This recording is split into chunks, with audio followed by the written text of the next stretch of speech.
σε αυτό εδώ το σημείο θα ακολουθήσει μία ομιλία και θα κάνω λίγο μια μικρή εισαγωγή. Έχει διατελέσει Διευθυντής Μελετών και Έρευνα στη Γαλλία. Διευθύνων σύμβουλων στον ΟΣΕ από το 1997 μέχρι το 2000. Πρώην αντιπρίτανης του Δημοκρατίου Πανεπιστημίου Θράκης και καθηγητής Management και Οικονομικής των Μεταφορών στο Δημοκρίτιο Πανεπιστήμιο Θράκης. Έχει ανέβει ήδη στο βήμα ο κύριος Γιάννης Μουρμούρης, που θα μας κάνει μία ομιλία με τίτλο «Υποδομές και ανάπτυξη 50 χρόνια μετά, προσδοκίες, επιτεύγματα και αυταπάτες».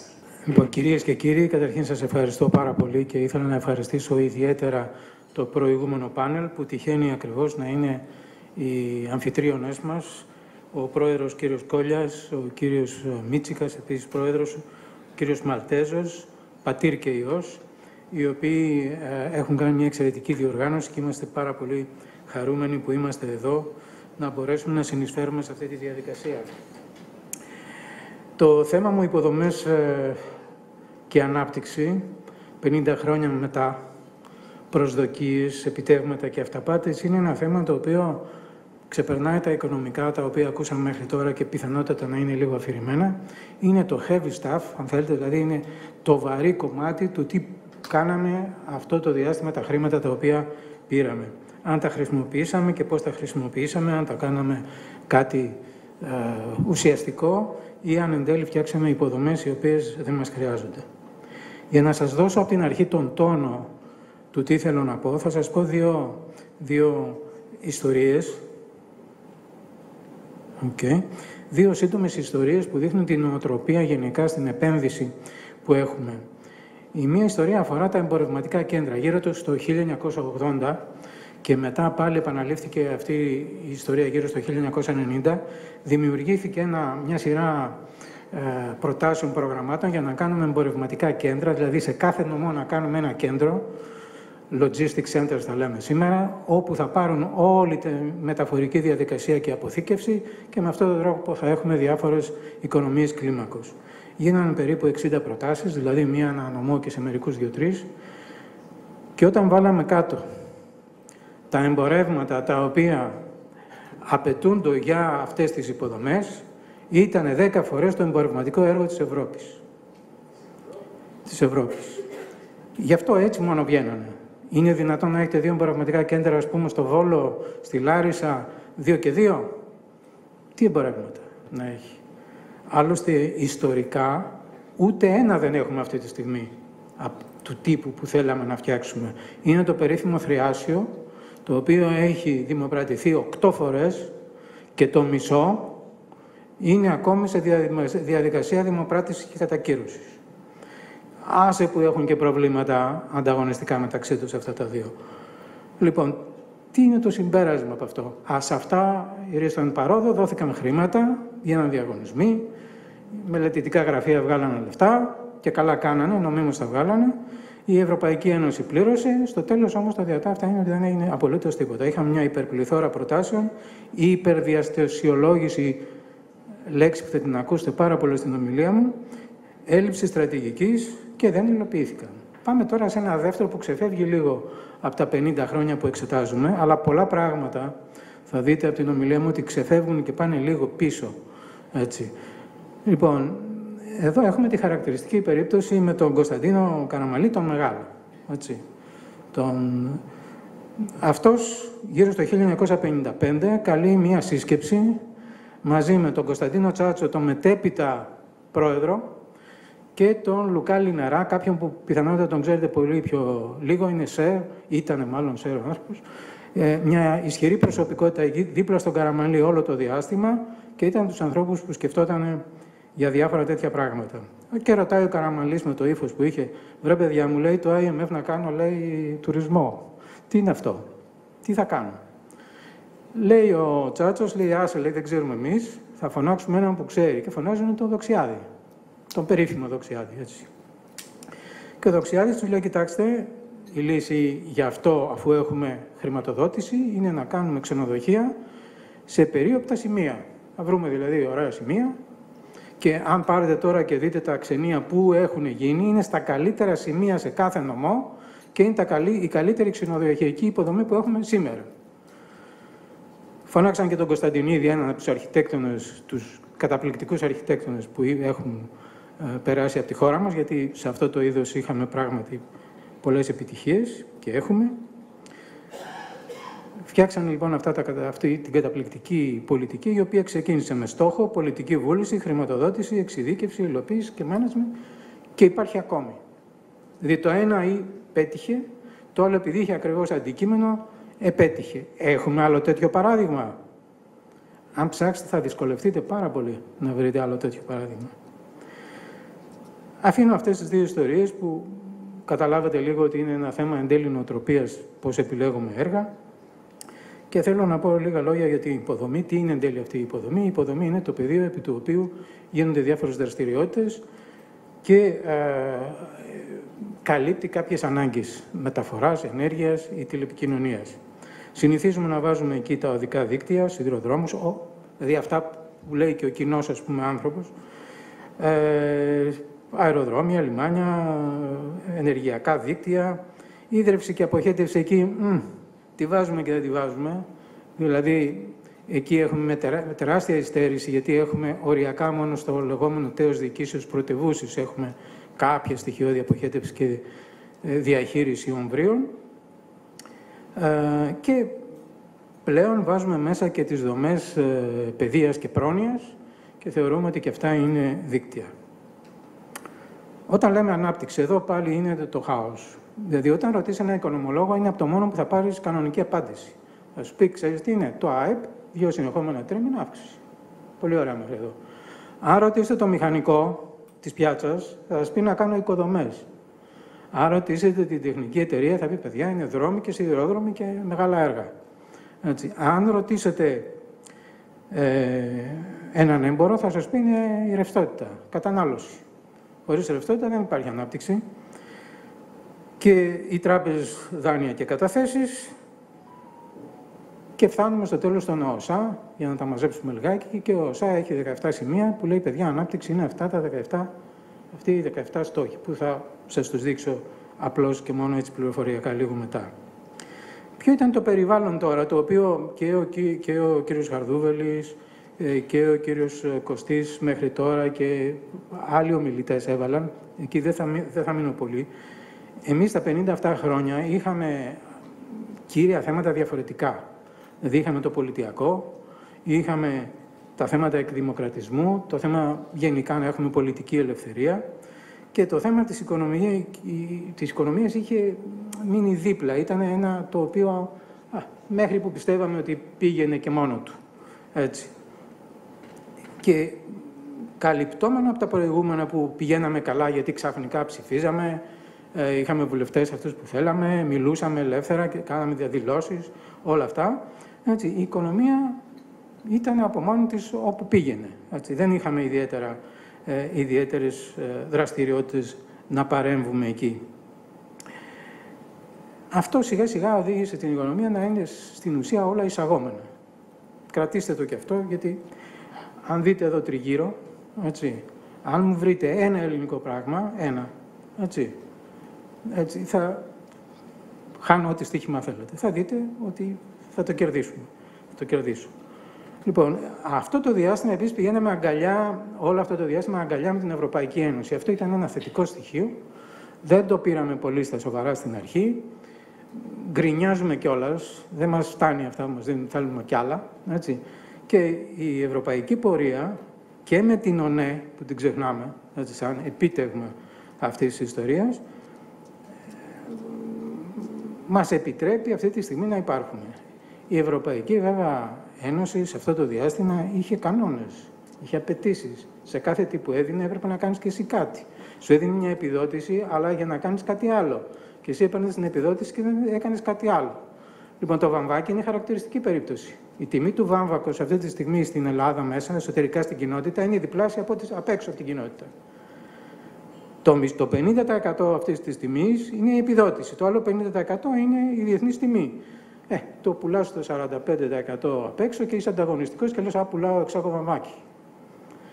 Λοιπόν, αυτές είναι οι στρεβλώσεις που θα τις πληρώσουμε το ίδιο πράγμα με το χρέος κάποια στιγμή. Έτσι. Λοιπόν, και φτάσαμε βέβαια να έχουμε σήμερα ένα iPad, να μιλάμε για φοροδιαφυγή, για διάφορα πράγματα τα οποία οδηγούν επίσης και σε μια παραγωγική βάση που ψάχνουμε αυτό το παραγωγικό μοντέλο. Πια έχει γίνει μια καταπληκτική ιστορία, ποιο είναι το νέο παραγωγικό μοντέλο, πώς θα το προσδιορίσουμε και πώς θα βρούμε προϊόντα υψηλής προστιθέμενης αξίας να παράγουμε. Όποιος θα βρει ακριβώς και μπορέσει να κάνει ένα σχεδιασμό, απλά εγώ λέω ότι αυτά είναι προγράμματα 20 ετίας. Σαν χώρα πρέπει να το καταλάβουμε και να μπούμε σε αυτή τη λογική. Στο ίδιο διάστημα, αφήνω το περιβαλλοντικό, στο ίδιο διάστημα υπάρχει ένας άλλος συνοδοιπόρος μαζί μας που δεν του έχουμε δώσει τη μεγάλη σημασία που πρέπει, είναι η τεχνολογία. Ό,τι αλλαγή έχει γίνει με τεχνολογία εισαγόμενη. Και αυτό είναι κάτι το είναι πολύ ενδιαφέρον να το ξέρουμε, ότι εμείς δεν παράγουμε τεχνολογία σε κανένα επίπεδο. Ή αυτά που λέμε τεχνολογία, εν πάση περιπτώσει, είναι πολύ φτηνά. Έτσι. Και όταν πάρουμε τις λεγόμενες δικές μας εξαγωγές, αμέσως χτυπάνε στις εισαγωγές. Γιατί ούτε πρώτες ύλες έχουμε, ούτε η ενέργειά μας πια είναι όπως ήταν παλιότερα και προσπαθούμε να έχουμε και μισθούς ευρωπαϊκούς, που δεν γίνεται, που είναι τα τρία κόστη, έτσι, εργατικό, ενέργεια και πρώτη ύλη.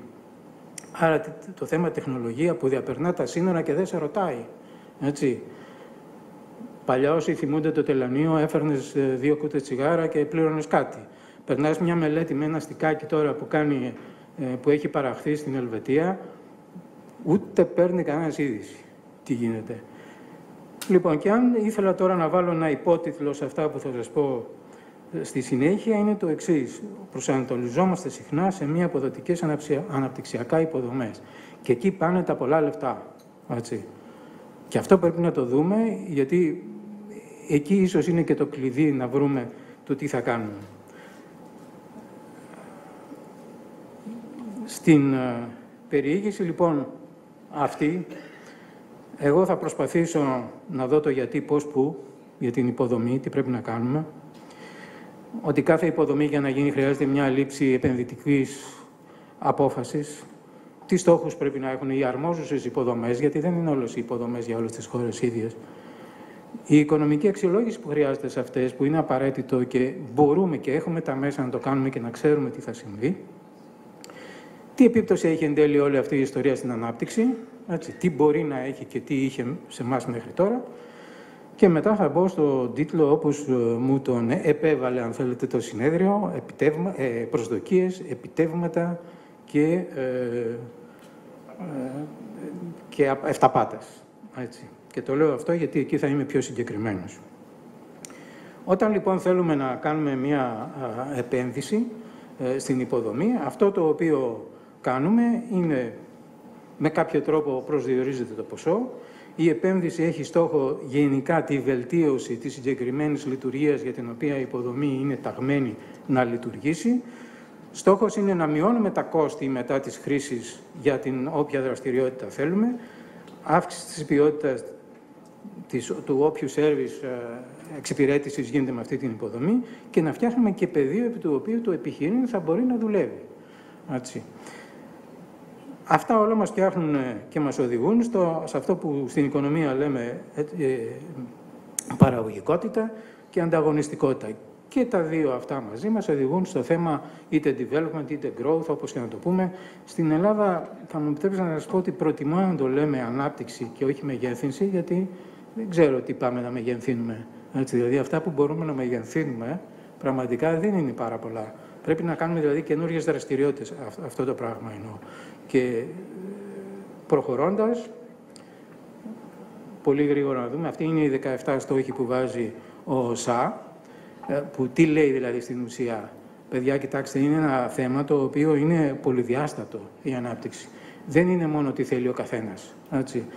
Και πάει από το πώς θα βελτιώσουμε τη φτώχεια, πώς θα βελτιώσουμε το περιβάλλον, μέχρι και πώς θα βελτιώσουμε τη δικαιοσύνη, για να μπορέσουμε να έχουμε μια πραγματική ουσιαστική ανάπτυξη. Η λήψη τώρα των επενδυτικών αποφάσεων. Λοιπόν, το μεγάλο ερώτημα που τίθεται, ποια είναι η βέλτιστη παρέμβαση ποσότητας υποδομής σε μια δεδομένη χώρα και σε ένα επίπεδο ανάπτυξης τεχνολογικό χ. Αυτό ψάχνουμε. που σημαίνει ότι αν κάποια υποδομή έχει γίνει σε μια χώρα, δηλαδή αν έχει κάνει η Γαλλία ΤΖΒ, όποιος νομίζει ότι μπορεί να κάνουμε εμείς ΤΖΒ, κάνει τεράστιο λάθος. Δεν μπορεί να συντηρήσει τίποτα από όλα αυτά που είναι πάνω. Στην πρώτη διαδικασία, ας πούμε, προβλήματος, δεν μπορείς να το συντηρήσεις. Οι κάθε είδους τώρα υποδομές δεν είναι απαραίτητα συμβατές με τη βιώσιμη ανάπτυξη. Μπορούν να λειτουργήσουν σαν μέσο ή σαν πεδίο, αλλά πάντα με προϋποθέσεις. Η υλοποίηση τώρα, σχεδιασμός και προγραμματισμός είναι εξαιρετικά δύσκολα έργα που θα δούμε παρακάτω ότι υπάρχουν κάποιες μεθοδολογίες που μπορούμε να τα προσεγγίσουμε. Και υπάρχει και το θέμα της χρηματοδότησης. Πολύ ωραία. Κάποιος θέλει να πάει μέχρι το Ελσίνκι. Μπράβο. Έτσι. Μπορεί να μας πει πού θα τα βρει τα λεφτά, πού θα βρει τα χρήματα. Εμείς τα μόνα χρήματα που έχουμε σαν χώρα, και το βλέπετε και στην παρένθεση, είναι τα κοινοτικά χρήματα. Δεν υπάρχουν άλλα. Και ό,τι δανειζόμαστε για τα ίδια έργα από την ΕΤΕΠ, δηλαδή από την Ευρωπαϊκή Τράπεζα. Αν πάμε πριν από την κοινότητα, ναι, τα έργα γινόταν διαφορετικά. Δηλαδή και το φράγμα του Μαραθώνα και η σύνδεση Ηλίκης και του Μόρνου έχουν γίνει υπομορφή project finance. Project finance στην Ελλάδα τώρα δεν υπάρχει κανένα έργο που μπορεί να σηκώσει. Και αντιλαμβάνεστε όσοι, εν πάση περιπτώσει, είστε και έμπειροι τραπεζίτες, ότι για να μπει μια τράπεζα σε μια διαδικασία όπου το project το ίδιο επιτρέπει από αυτά που θα εισπράττει μετά να είναι αποδοτικό, άρα θα βάλει τα λεφτά της γιατί θα κερδίσει, γι' αυτό τον λόγο, τέτοια project δεν βλέπω εγώ στη χώρα μας. Ή τουλάχιστον όποιος τα βλέπει να βάλουμε όλα τα λεφτά μας εκεί.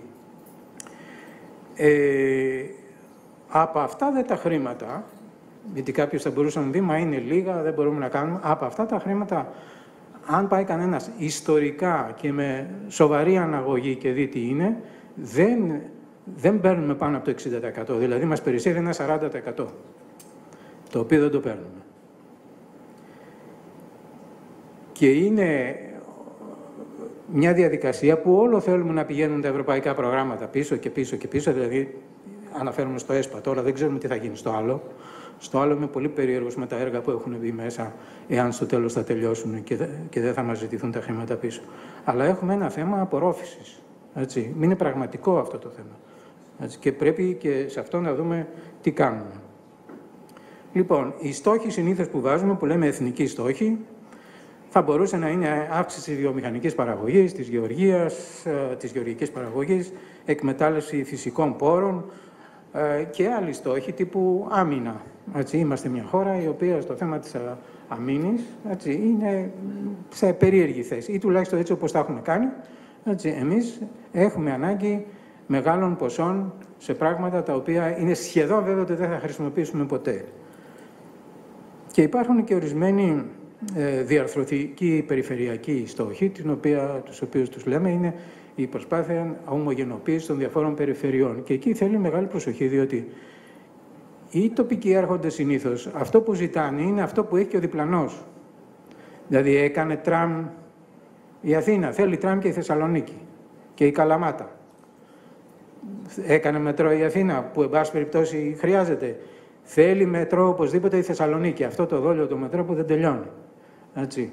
Λοιπόν, και βγαίνει ο καθένας και συζητάει ας πούμε, για έργα τα οποία είναι φυριώδη. Της Θεσσαλονίκης το πρόβλημα, ως κοινωνολόγος σας λέω ότι λύνεται με ένα ελαφρύ τραμ ή με λεωφορειολωρίδες. Δεν χρειάζεται αυτές τις βαριές υποδομές.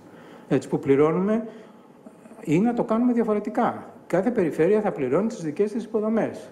Έχει βγάζει κανένας ΑΕΠ πλην της Αττικής. Νομίζω άλλη μια περιφέρεια, εσείς ίσως τα ξέρετε καλύτερα, νομίζω άλλη μια περιφέρεια έχει θετικό. Όλοι οι άλλοι ζητάνε από το γενικό κορβανά. Λοιπόν, και πάμε τώρα στο θέμα της οικονομικής αξιολόγησης, γιατί πολύ ωραία όλα αυτά, με κάποιο τρόπο πρέπει να τα αξιολογήσουμε. Δηλαδή, πρώτον, δηλαδή, μας λείπει ένας μηχανισμός παραγωγής ιδεών για το τι θα βάλουμε μέσα, που να είναι ιδέες οι οποίες να είναι ουσιαστικές και αποδοτικές, και δεύτερον, από αυτές πώς κάνουμε την όποια αξιολόγηση. Οι υποδομές, οι επενδύσεις στις υποδομές δεν γίνονται για χάρη τους. Δηλαδή δεν κάνουμε μια γέφυρα επειδή θα είναι υψηλής τεχνολογίας, να κάνουμε μια γέφυρα, να τη βλέπουμε, να τη χαιρόμαστε. Έτσι. πρέπει να εκπληρεί συγκεκριμένους, να παίζει κάποιο ρόλο, να είναι προϋπόθεση έσω σε κάποια ανάπτυξη. Και εδώ να προσέξουμε το εξής. Οι υποδομές είναι προϋπόθεση για ανάπτυξη στις υπανάπτυκτες χώρες, δηλαδή στον Γκαμπόν, για να βγάλουν οι άνθρωποι το μαγκάνιο και μαγνήσιο που έχουν 600-700 χιλιόμετρα μέσα και περνάει μέσα από τη ζούγκλα, κάνουν σιδηροδρομική γραμμή. Και έχουν και ξυλία που μεταφέρουν. Αλλιώς δεν μπορεί να τα χρησιμοποιήσει. Εκεί το μεταφορικό έργο, αυτή η υποδομή που είναι πολύ βαριά, έτσι, αξιοποιείται γιατί υπάρχει δραστηριότητα. Αν δεν υπάρχει δραστηριότητα, έκανες ένα πράγμα το οποίο είναι στην καλύτερη περίπτωση Λούνα Πάρκ.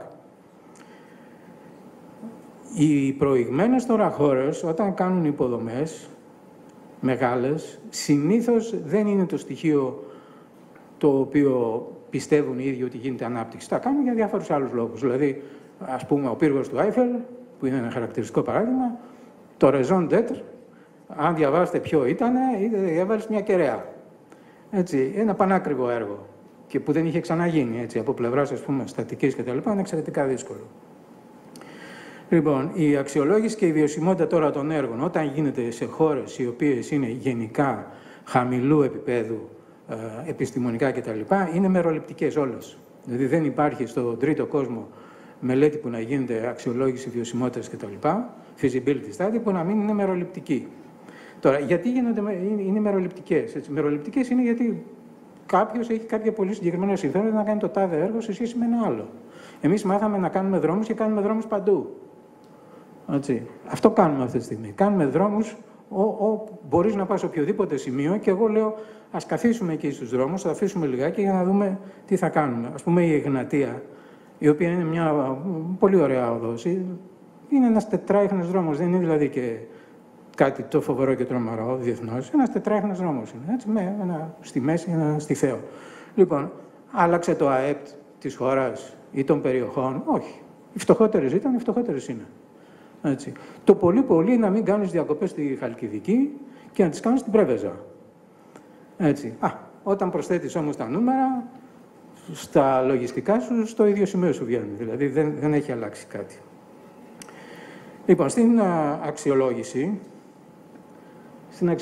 στην ουσία έχουμε να είμαστε σίγουροι ποια είναι η υπάρχουσα κατάσταση, την οποία δεν την ξέρουμε, δηλαδή και από πλευράς οικονομικών δραστηριοτήτων και από πλευράς υποδομών, και με βάση το τι σχέδιο έχουμε για να αναπτυχθούμε, το οποίο είναι ζητούμενο, να φτιάξουμε όλο το σχεδιασμό, την εξειδίκευση, την ιεράρχηση και τον προγραμματισμό για να φτάσουμε εκεί. Στα 57 χρόνια είχαμε σχέδιο. Λοιπόν, βέβαια είναι πολύ προκρούστιο να πάρεις αυτά τα 50 χρόνια και λες δεν έχεις ετοιμάσει σχέδιο για αυτά. Έτσι, το λέω από την αρχή. Αλλά αν πάμε λίγο πριν, θα δούμε ότι υπήρχαν κάποια σχέδια, για τα οποία θα σας αναφέρω. Τι έγινε όμως αυτά τα 50 χρόνια, πού προέκυψαν σχέδια.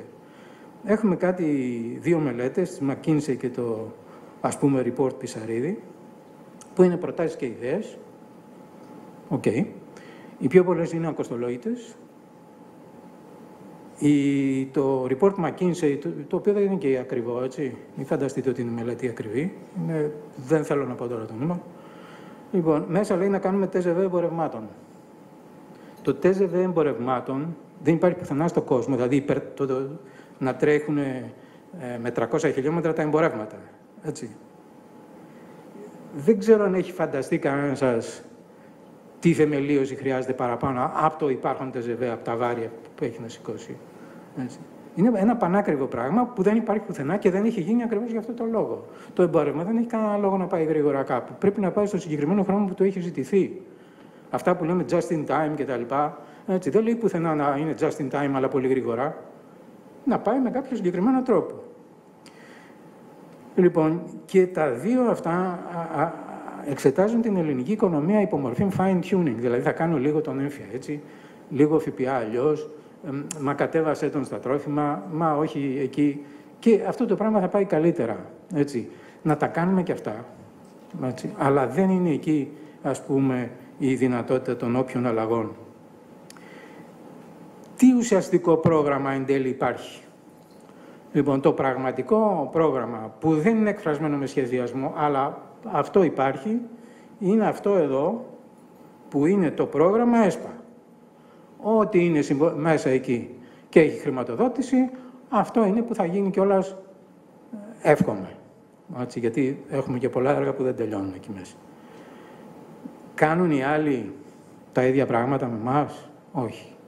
Οι Γάλλοι, που είναι μια πολύ προσφυλής μου χώρα, περίπου κάθε χρόνο, αν όχι κάθε διετία, προσωπικότητες επίπεδου Λουί Γκολουά και Ζακ Αταλή κάνουν με τις μελετητικές τους υπηρεσίες, κάνουν φοβερές μελέτες, οι οποίες είναι εφαρμόσιμες και κάθε φορά κάτι βγαίνει από αυτό, πάνε ένα βηματάκι μπροστά. Και όταν λένε οι Γάλλοι έχουμε πρόβλημα στη βιομηχανία, δεν εννοούν αυτό που λέμε εμείς. Εννοούν ότι πουλήσανε 3.000 αυτοκίνητα λιγότερα. Έτσι. Στη Γερμανία η Volkswagen πούλησε, νομίζω, 850 αυτοκίνητα λιγότερα και έγινε χαμός. Έτσι. Αυτό θεωρείται ότι δεν πήγανε καλά. Και προσέχετε, έτσι, στις πωλήσεις, όχι στην τεχνολογία, δεν κριτικάρουν την τεχνολογία τους, κριτικάρουν τις πωλήσεις. Λοιπόν, το 7ο που σας έχω εκεί είναι κάτι για να σας πω ότι τότε που ήταν να μπούμε στην ΟΝΕ και που ήμασταν υπό εποπτεία, επιτροπή, δεν ξέρω πώς θα το πω, ο κ. Γιαννίτης το ξέρει καλύτερα ποιος είναι ο όρος, αλλά που ερχόταν, εγώ ας πούμε δεχόμουν στο γραφείο μου τότε διαρκώς τους κοινοτικούς για το τι θα κάνουμε και υπήρχε και ειδική μονάδα κοινοτικών που ήταν εγκαταστημένη και στο Υπουργείο Εθνικής Οικονομίας και έρχονταν διαρκώς σε εμάς και υπήρχε αυτή η ομάδα που λέει τώρα έγινε διαγωνισμός για το Τεχνικό Σύμβουλο. Αυτά τα πράγματα έχουν γίνει και το 96-97. Ακριβώς τα ίδια. Έτσι, και με κάποια προβλήματα τα οποία κανένας πρέπει να δει, γιατί αν δεν έχουμε αυτή τη μνήμη, το know-how αναφέρουμε, έτσι, αν δεν έχουμε αυτή τη μνήμη δεν κάνουμε τίποτα. Έτσι, πάμε και ρωτάμε αυτόν που δεν έχει ξανακάνει τη δουλειά. Ωραία. Τι θα μας πει? Λοιπόν, εκεί υπήρχε εξειδικευμένο σχέδιο σχεδιασμού. Μιλάμε για πολύτομο έργο, έτσι, δεν είναι. Που έχει γίνει από την Πλανοσέ, σύμβουλος, ο οποίος ήταν διεθνής, με Γερμανούς, Βέλγους, Γάλλους και Άγγλους. Και καταλήγει σε business plan, στρατηγικό σχέδιο και συμβόλαιο διαχείρισης. Δηλαδή, ένα συμβόλαιο που η διοίκηση υπόσχεται στο μέτοχο που είναι το Υπουργείο Εθνικής Οικονομίας και στην εποπτεία ότι θα το τηρήσει. Με συγκεκριμένους δείκτες τι πρέπει να πιάσει κάθε χρόνο. Όλα αυτά εγκαταλείφθηκαν και αυτό είναι ένα κρίμα, γιατί στο τέλος πάμε τώρα και ξανακάνουμε τα ίδια πράγματα αφού έχουμε κατασπαταλήσει τεράστια ενέργεια και δεν πάμε να κάνουμε ακριβώς το ίδιο, γιατί αφήνουμε έξω την περιουσία. Την έχουμε δώσει στο ΤΑΙΠΕΔ την περιουσία του ΟΣΕ. Έτσι. Δηλαδή γίνεται μια απαλωτρίωση, τα λεφτά δεν τα παίρνει ο ΟΣΕ ή για ΟΣΕ, ας πούμε. Τα παίρνει το ΤΑΙΠΕΔ. Αυτά είναι περίεργες διαδικασίες. Δεν υπάρχει σιδηρόδρομο στον κόσμο που να το κάνει έτσι. Αφήνω λοιπόν αυτό και πάω αν υπήρχε σχέδιο. Λοιπόν, επί ΟΝΕ έχουμε σχέδιο. Να πιάσουμε συγκεκριμένους στόχους που γίνεται μία ανάλυση πολύ συγκεκριμένη τι πρέπει να κάνει ο καθένας. Πριν από εμάς, ενώ πριν από τα 50 χρόνια, συγγνώμη, υπήρχε η μελέτη Σμιθ για τις μεταφορές, η μελέτη Βασιλιάδη και το σχέδιο του Δοξιάδη, συν το χωροταξικό σχέδιο του Δοξιάδη. Ξέρετε, πολύ συχνά τώρα αναφερόμαστε σε αυτά. Διάφορες ιδέες που πετάγονται τώρα σαν καινοφανείς, αν ψάξει κανένας στη βιβλιοθήκη του Δοξιάδη θα τα βρει μέσα εκεί. Και όποιος έχει εμπάσχευτος ηλεκτρονικά μπορεί να τα βρει πιο εύκολα. Λοιπόν, στις αξιολογήσεις αυτές που κάνουμε έχουμε διάφορους κινδύνους. Ο ένας κίνδυνος είναι γιατί η αγορά είναι μονοπωλιακή ή ολιγοπωλιακή και έχουμε συχνά και ας πούμε καρτελοποιήσεις, τις οποίες δεν είμαι σε θέση εγώ να αποδείξω, αλλά συζητούμε για κάτι τέτοιο. Και υπάρχει κυρίαρχα το θέμα της επιδότησης, δηλαδή όλα είναι επιδοτούμενα. Και εδώ θέλει μεγάλη προσοχή, διότι όταν κάνετε οποιοδήποτε έργο επιδοτούμενο, δεν σέβεστε τα λεφτά. Έτσι. Αν ήταν δηλαδή δικά μας τα λεφτά, όλα, έτσι, και δεν τα έδινε, ξέρω εγώ, ένας θείος από την Αμερική, θα είχαμε μεγαλύτερο σεβασμό στην εκπλήρωση των έργων των συγκεκριμένων. Και εγώ πιστεύω ότι και εκεί υπάρχει, γενικά όπου υπάρχει επιδότηση, υπάρχει ζήτημα. Και στα μελετητικά ζητήματα πρέπει να ξέρουμε ότι πρέπει να κάνουμε τις κλασικές μεθόδους τύπου cost-benefit, αλλά και διάχυσης, την οποία ας πούμε πως είναι ιονή, πολύ κοντά στο input-output analysis. Οι Γάλλοι έχουν μια ειδική εξειδικευμένη στατιστική τους υπηρεσία που τη λένε propage. Δηλαδή, για κάθε ευρώ που ρίχνεις μέσα σε μια δραστηριότητα, βλέπεις που πάει. Το οποίο είναι πολύ χρήσιμο. Δεν ξέρω πόσο χρήσιμο είναι σε εμάς που πιθανότατα να μην πηγαίνει πουθενά, διότι σε πολλές δραστηριότητες εμείς όταν βάζουμε 1 ευρώ, όχι μόχλευση δεν έχουμε, υπομόχλευση, δεν ξέρω αν ο όρος είναι σωστός, έχουμε. Δηλαδή, μένει μέσα στη χώρα μόνο ο ΦΠΑ. Αν δώσετε δηλαδή τώρα αύξηση 150 ευρώ, ας πούμε, σε όλους ξαφνικά, θα αλλάξουν τηλέφωνο. Φτάνει, δεν φτάνει. Λοιπόν, εν πάση περιπτώσει, θα πάρουν κάτι το οποίο θα είναι ένα βιομηχανικό καταναλωτικό αγαθό, το οποίο δεν παράγουμε εμείς. Η χρηματοοικονομική ανάλυση, και με αυτό περίπου να τελειώσει το θέμα της οικονομικής ανάλυσης, είναι απαραίτητη, αλλά σε όλο το βιολογικό κύκλο του προϊόντος. Μην παίρνουμε δηλαδή μόνο το κόστος αγοράς ενός και μετά στο βιολογικό του κύκλο βρισκόμαστε μπροστά σε κόστη που είναι πολύ μεγαλύτερα, γιατί πια τα προϊόντα έχουν υψηλότερη συντήρηση από τη τιμή αγοράς. Λοιπόν, εδώ τώρα θέλω να κάνουμε μαζί μία άσκηση, προσέξτε με λίγο παραπάνω, ίσως είναι από τα πιο ενδιαφέροντα σημεία, άλλο ένα τέτοιο έχω να σας πω της παρουσίασης, που είναι μία απλοϊκή συνάρτηση, εξίσωση, όπως θέλετε πείτε την. Είναι αυτό που λένε θα λύσουμε εξίσωση του 3ου βαθμού, όχι, γιατί πρέπει να βγούμε και σε διάλειμμα σιγά. Τίποτα. Θα ακούσετε το πιο ωραίο πράγμα. Ωραία. Και τελειώνω ίσως και με αυτό. Λοιπόν, εδώ έχετε την αρχική επένδυση και εδώ έχετε τις ταμειακές εισρωές.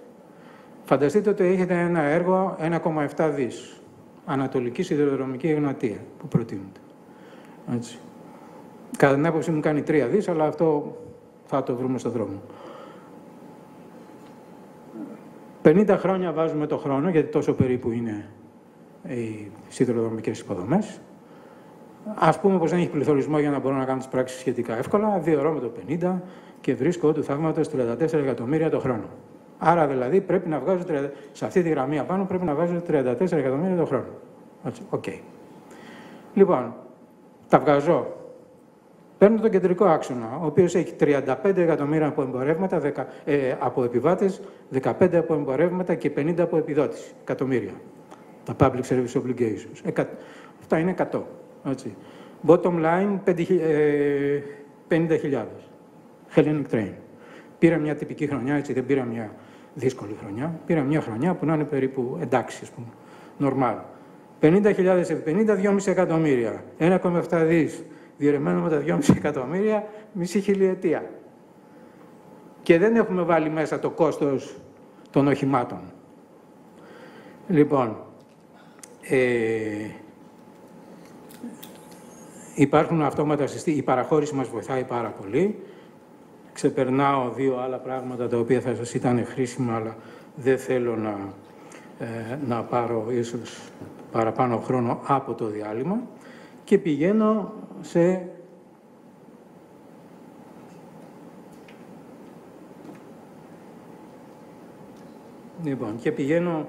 σε αυτό τον πίνακα που λέει χαρακτηριστικά παραδείγματα αμφιλεγωμένων ή περιττών έργων. Απλά θα σας διαβάσω τους τίτλους και αν υπάρχουν ερωτήσεις ή στο διάλειμμα θέλει κανένας, μπορώ να το πω παραπάνω. Λιμάνι Αστακού. 40 χρόνια ψάχνει ταυτότητα. Είναι καταπληκτικό λιμάνι, έτσι, αλλά δεν μπαίνει μέσα κανένας. Δυτικός σιδηροδρομικός άξονας, 80 εκατομμύρια έχουν. Εκεί είχαμε σκοπό να τρυπήσουμε την Πίνδο, να κάνουμε 80 χιλιόμετρα τούνελους. Το κανάλι της Μάχης είναι 60. Έτσι. Κρυονέρη Αγρίνιο. Διπλή σιδηροδρομική σύνδεση αεροδρομίου Σπάτων Αθηνών. Και έχουμε κάνει 2 παράλληλα ζημιογόνα έργα και με διαφορετική τεχνολογία πάνω στο ίδιο δίκτυο. Σιδηροδρομική Εγνατία, μεγάλη αμαρτία. Στην ουσία κάνουμε μια παράλληλη με τον αυτοκινητόδρομο διαδικασία που συνδέει τις φτωχότερες περιοχές, όταν ο αυτοκινητόδρομος είναι 30% maximum να έχει αυτή τη στιγμή, να χρησιμοποιείται κατά 30%. Καταπληκτικό στο δυτικό του κομμάτι, έχει φοβερές φοβερά τεχνικά έργα, αλλά οκ. Θα μπορούσαμε να εντάξουμε, και το λέω μόνο και μόνο γιατί έχει τη χρησιμότητά του, το υποθαλάσσιο της Θεσσαλονίκης. Περίφημη. Ενώνει τα λαδάδικα με τα μπουζούκια. Λοιπόν, αυτό δεν έγινε γιατί ήταν παραχώρηση. Και έκαναν πίσω οι παραχωρησιούχοι, το οποίο αυτό έχει τεράστιο ενδιαφέρον, διότι η παραχώρηση είναι η διαδικασία που βάζει μέσα πραγματικούς εταίρους που δεν θέλουν να χάσουν τα λεφτά τους, επομένως είναι μια διαδικασία ελέγχου. Γίνονται αυτά και αλλού, ναι, γίνονται και σε άλλες χώρες, αλλά οι άλλες χώρες έχουν εύκολα να πληρώσουν αυτά τα πράγματα. Στην περιοχή εδώ ταλανίστηκε πάρα πολύ με αυτή την ιστορία, έτσι, και ταλανίζεται. Και αυτό θέλω να το πω, γιατί είναι μεν γνωστά και τα έχω πει πολλές φορές, αλλά είναι καλό να τα ακούσουμε και εδώ. Αυτή είναι η νέα όδευση, ήταν μάλλον η νέα όδευση που θα γινόταν για την παράκαμψη του Μπουργκάς Αλεξανδρούπολη. Έτσι. Πετρέλαιο. Ο αγωγός πετρέλαιο Νοβοροσίνσκ, Μπουργκάς, Αλεξανδρούπολη, κάτω. Λοιπόν, αυτός ο αγωγός στη μελέτη που κάναμε, και είναι η μοναδική μελέτη που έχει χρησιμοποιηθεί η τριμερής κράτος, εταιρείες, τοπική κοινωνία, και η τοπική κοινωνία να επιμείνει να χρησιμοποιήσει αυτή την ευρωπαϊκή οδηγία που της επιτρέπει να κάνει μελέτες τέτοιου τύπου, έτσι, για να έχει και άποψη, γιατί δεν πετάει το καθένας και θέλει να πάει στο Ελσίνκι, έτσι, από εδώ. Λοιπόν, χρειάζεται αυτό να επανενεργοποιηθεί. Και εκείνο το οποίο είναι ενδιαφέρον σε αυτό το συγκεκριμένο έργο είναι ότι οι επιπτώσεις από τα έργα, και αυτό ισχύει για όλα μας τα έργα, είναι κατά τη διάρκεια της κατασκευής. Κατά τη διάρκεια της λειτουργίας δεν έχουμε θετικές επιπτώσεις. Γιατί συμβαίνει αυτό? Γιατί συνήθως είναι όλα εισακόμενα και πολλά από αυτά λειτουργούν για τρίτους. Αυτό που βλέπετε εδώ είναι αυτό που άρχισε να λειτουργεί πριν 3 μέρες και το οποίο λειτουργεί και είναι το αντιπαράδειγμα με την θετική έννοια του όρου, δηλαδή είναι το θετικό. Γιατί έχει πλήρη συμβολαιοποίηση του καταναλωτή, του πελάτη. Αν δεν έχει την πλήρη συμβολαιοποίηση, τι πάτε να κάνετε? Δηλαδή, αν δεν έχει τον πελάτη, εδώ νομίζουμε θα κάνεις δηλαδή το έργο και μετά θα αρχίσεις να πώς πουλάς ρούχα, θα πουλάς LNG. Okay. Όποιος το καταφέρει. Λοιπόν, εδώ έχουμε μια πολύ πετυχημένη διαδικασία. Έτσι. Τώρα, τι θα φέρει στην περιοχή? Αυτό είναι κάτι που είναι καλό να το προσέχουμε από την αρχή, διότι ας πούμε από τον ΤΑΠ, αν ρωτήσετε στην περιοχή τι έφερε, είναι νομίζω ένα νοσοκομιακό, ένα πυροσβεστικό, 2 παιδικές χαρές. Έτσι. Δηλαδή, πρόβλημα. Εδώ είναι μια άλλη στρέβλωση μεταξύ της τεχνολογίας. Λοιπόν, απάνω έχουμε τη συμφόρηση. Όποιο προωθητικό μέσο έχετε, είτε ηλεκτρικό αυτοκίνητο, είτε υδρογόνο, είτε υβριδικό, είτε κανονικό, το πρόβλημά της συμφόρησης είναι το ίδιο. Το πρόβλημα της συμφόρησης λύνεται με το λεωφορείο. Εμείς λοιπόν αφήνουμε δεν κάνουμε αυτά και κάνουμε καινούργιες υποδομές. Τώρα η Αθήνα θα έχει καινούργιες τεράστιες υποδομές, οι οποίες όμως δεν ξέρω κατά πόσο θα λύσουν το πρόβλημα. Οι θεωρητικοί λένε ότι δεν το λύνουν. Και μπαίνω στο τελευταίο μέρος, προσδοκίες. Λοιπόν, εμείς τι προσδοκία είχαμε, ας πούμε, το 50 μετά το 74? Να γίνουμε Ευρώπη. Μας άρεσε. Πηγαίναμε στο Παρίσι, τι ωραία που είναι, φοβερή αισθητική, όλα ωραία. Λοιπόν, και θέλουμε να πάμε εκεί. Δηλαδή να γίνουμε αυτό. Σωστά, γιατί όχι? Λοιπόν, είχαμε σχέδιο για να το κάνουμε αυτά? Όχι. Δεν είχαμε. Και περιπλανηθήκαμε στα τυφλά. Εξαιρουμένης της περίοδου, και πάλι λέω, γύρω στο 96 και λίγο εκεί που στην ΟΝΕ, και πιστεύω ότι και εκεί το σχέδιό μας ήταν γιατί είχαμε την υποχρέωση απ' έξω. Δεν δουλεύουμε μόνοι μας, δεν μπορούμε να βάλουμε στόχους μόνοι μας. Ιστορικά αυτό, κάτι τέτοιο φαίνεται. Επιτεύγματα. Εγώ δεν θα τα έλεγα επιτεύγματα, θα τα έλεγα πεπραγμένα. Λοιπόν, εδώ έχουμε πραγματικά ένα έργο, το οποίο δεν είναι αμεληταίο, έτσι, και για το οποίο, εντάξει, όχι απαραίτητα να είμαστε περήφανοι, αλλά είμαστε σχετικά ευχαριστημένοι. Δηλαδή έχουμε κάποιους πολύ καλύτερους δρόμους, αεροδρόμια, το λιμάνι του Πειραιά, λόγω του παντρέματος με την Κόσκο, έχει γίνει πραγματικό λιμάνι. Και τα κίτρινα που έχω βάλει εκεί και που θέλω να δείτε είναι ότι εισήχθη η διαδικασία της παραχώρησης και της ιδιωτικοποίησης χωρίς πια ιδιοληψίες. Δηλαδή δεχτήκαμε, και αν δείτε αυτά τα έργα τα πιο πολλά, έχουν μέσα και παραχώρηση και εν μέρει ιδιωτικοποίηση. Είναι παραχωρήσεις μεγάλες? Όχι. Είναι maximum 8 με 12% το ιδιωτικό κεφάλαιο. Δεν είναι παραπάνω, έτσι. Πάντως, καλώς ή κακώς, το γενικό αποτέλεσμα σε αυτά είναι καλό. Προχωρώ στους Ολυμπιακούς Αγώνες που ήθελα να το πω, γιατί εκεί ανασκουμποθήκαμε οργανωτικά. Και είναι καταπληκτικό ότι ακόμη τα νούμερα δεν τα ξέρουμε. Έχω γράψει ένα συγκεκριμένο άρθρο σε ένα αγγλόφωνο περιοδικό με τα νούμερα που έχει δώσει ο Σαχινίδης. Τα μόνα νούμερα επισήμως που έχουν κατατεθεί, με αυτά δουλεύουν. Όσοι έχουν δουλέψει, είναι με αυτά. Τα οποία όμως δεν έχουν μέσα στους Δήμους και στις κοινότητες τι έγινε. Έτσι, γιατί υπήρχε ένα μεγάλο έργο που είχε πάει από εκεί. Όλα αυτά εμπεριέχουν ευρωπαϊκά κεφάλαια και πάω στις αυταπάτες. Δεν ξέρω.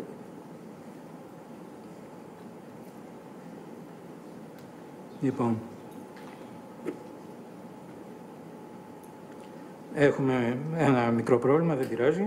Λοιπόν, στις αυταπάτες θέλω να πω το εξής, ότι έχουμε τα έργα τα κάναμε αποσπασματικά, αν θέλετε, με καθυστερήσεις, σπατάλες και συχνά κακοδιαχείριση. Θα σας πω ένα παράδειγμα για το Καλύδρομο, που πιθανότατα δεν ξέρετε που είναι κοντά στα Καμένα Βούρλα. Εκεί υπάρχει το μεγαλύτερο τούνελ διπλό σιδηροδρομικό 9 χιλιόμετρων. Είναι το μεγαλύτερο στην Ελλάδα και νομίζω το δεύτερο στα Βαλκάνια. Με αυτά πραγματικά, ας πούμε, δεν είναι να τα λέμε έτσι. Αυτό υπεγράφει το 98 Ιανουάριο. Ήταν να τελειώσει σε 4 χρόνια. Αυτοπροσώπως ήμουν ο κύριος του έργου. Έτσι. Σε 1 χρόνο διαπίστωσα ότι το έργο δεν γίνεται. Έχει καταγραφεί στη Γενική Συνέλευση της ΕΡΓΟΣΕ, όποιος θέλει πάει και το διαβάζει. Και έλεγα να πάρθουν μέτρα. Τη δεύτερη χρονιά έγινε το ίδιο. Εν πάση περιπτώσει δεν εισακούστηκα. Τα 9 λοιπόν αυτά χιλιόμετρα τελειώσανε το 2016. Αφαίρεση νομίζω ότι μπορούμε να κάνουμε εύκολα. Έτσι. Μιλάμε για 18 χρόνια. Το έργο 4 χρόνων έγινε σε 18 χρόνια. Λοιπόν, και επίσης θέλω να πω το εξής για τα ενεργειακά μας έργα. Πριν περίπου 20 χρόνια και παραπάνω 30, είχαμε εξάρτηση από το εξωτερικό 60%. Σήμερα έχουμε 82 με 84%. Αυτό είναι κάτι που πρέπει να το προσέξουμε. Διότι δεν είναι ωραίες οι ΑΠΕ και όλα αυτά, υπέρ αυτών είμαι πολύ εντάξει, αλλά να ξέρουμε ότι ο βασικός μας στόχος είναι όχι απαραίτητα η αυτάρκεια, αλλά η εξαγωγή. Δεν κατάλαβα γιατί δεν πρέπει να εξάγουμε κανονικά. Έτσι. Και αυτά τα περίφημα που λέμε τα καλώδια κτλ. Είναι μικρής χωρητικότητας. Έτσι. Αυτό που άκουσα ότι θα δώσουμε και στην Ουκρανία, από εδώ και η Νοτιοανατολική Ευρώπη. Ρε παιδιά, το Εφουσουρού ίσα-ίσα με τη Βουλγαρία μπορεί να φτάσει. Το Εφουσουρού είναι μικρότερο από τη Ρεβιθούσα. Έτσι, και η Ρεβιθούσα είναι ένα επικουρικό έργο στο αέριο, στο δίκτυο αερίου το δικό μας. Λοιπόν, και κάτι που είμαι πολύ ευαίσθητος επίσης για τα σιδηροδρομικά, έλεγα τότε ότι τα σιδηροδρομικά έργα πρέπει να αντιμετωπιστούν όπως οι Ολυμπιακοί Αγώνες. Είναι πολλαπλάσιο σε κόστος, έτσι, από τα Ολυμπιακά στάδια κτλ. Δεν έγινε, τι να κάνουμε. Λοιπόν, εδώ όποιος θέλει μπορεί να βρει, γιατί φαντάζομαι με κάποιο τρόπο θα διανεμηθούν, ακριβώς τι είναι το δικά μας δίκτυα κτλ. Εμείς πρέπει να ρίξουμε το βάρος μας στη διαχείριση υδάτων. Έτσι. Εκεί είναι το μεγάλο μας θέμα. Έτσι. Όλη την καθετοποίηση αυτή. Η κρίση και η πτώχευση δεν έκαναν τίποτα. Τα έργα μάλλον δεν βοήθησαν καθόλου στο να μην γίνει η πτώχευση. Έτσι. Δεν είχαμε την ανάπτυξη που θέλαμε ή που φανταστήκαμε. Δεν γίναμε ενεργειακός κόμβος. Δεν γίναμε μεταφορικός κόμβος. Δεν κάναμε λάθος έργα και υποδομές. Έκαναν άλλοι περισσότερα από εμάς, ναι, στην Ισπανία. Βέβαια, δεν είναι συγκρίσιμα απαραίτητα όλα αυτά, αλλά εκεί ναι, κάνανε τα ΖΕΒΕ οι άνθρωποι. Όλες οι πόλεις έχουν συνδεθεί με τα ΖΕΒΕ. Παρ' όλα αυτά, έχουμε μια υποδομή η οποία είναι μεγαλύτερη από την Ιρλανδία, που κάποιοι ζηλεύουν, έτσι, και μεγαλύτερη από την Πορτογαλία. Και πρέπει να δούμε πώς αυτή θα την κάνουμε χρήσιμη, έχοντας υπόψη μας ότι υπάρχουν τομείς στους οποίους είμαστε και πρώτοι, όπως η ναυτιλία. Και με αυτό να και με αυτό ακριβώς φτάνουμε σε αυτό το περίεργο ζωάκι που βλέπετε εκεί, που είναι η ανάγκη εθνικού σχεδιασμού, γιατί τώρα έχουμε σκέψεις, Έτσι, γυρνάει με ένα ωραίο άλογο που θα βγει, στην πορεία χάνεται και στο τέλος βγαίνει μια καρικατούρα. Πώς λύνονται όλα αυτά? Με δύο πολύ συγκεκριμένες προτάσεις και πραγματικά εδώ δεν υπάρχει συνέχεια. Λοιπόν, η μία είναι μια Εθνική Επιτροπή Εθνικής Πολιτικής Ανάπτυξης και Σχεδιασμού και νομοθετική και ουσιαστικοποίηση της μελέτης σκοπιμότητας στα έργα. Δηλαδή να ξέρουμε γιατί το κάνουμε και τι θα βγάλουμε και πότε. Πρέπει λοιπόν να κάνουμε τώρα μια στάση όλοι μας, να υλοποιήσουμε αυτά που έχουν συμβολιοποιηθεί και αυτά που εν πάση περιπτώσει έχουν και να δούμε, να αναστοχαστούμε για το τι πρέπει να κάνουμε. Γιατί στο τέλος τα λάθη που κάνουμε τα κάνουμε εκεί που είμαστε ελεύθεροι από τους ξένους. Έτσι.